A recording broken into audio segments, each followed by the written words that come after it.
Also, private efforts going on, evacuating people out of that region as well. Many mission groups, many churches working together on that. We also have word there are a group of students in that region from California trying desperately to get them out as well.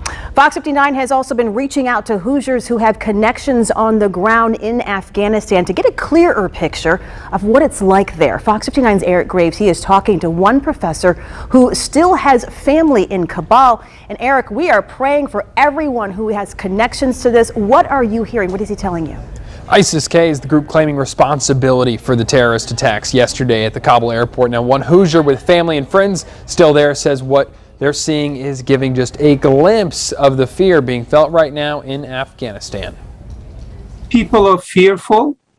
They're uncertain. Nazif Chaharoni is an IU Bloomington professor who was born in Afghanistan. He still has friends and family there and says people are living in chaos under the Taliban. The Taliban have increased searches house to house.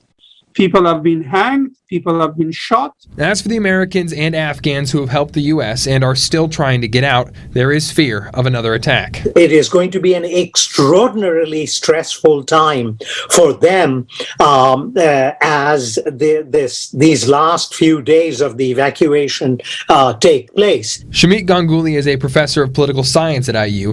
He says the group claiming responsibility for the attack, ISIS-K, is an offshoot of the Taliban. ISIS-K then represents is a more radical, extreme form of the Taliban's ideology. Both Ganguly and Chaharoni fear Afghanistan is headed for a conflict with resistance forces and ISIS-K. And this could again plunge this tragic country into the cauldron of yet another civil war. Chaharoni says despite President Biden giving up on Afghans, there are still people who believe. We need to support those who are still aspiring to have an Afghanistan that is free, that is democratic.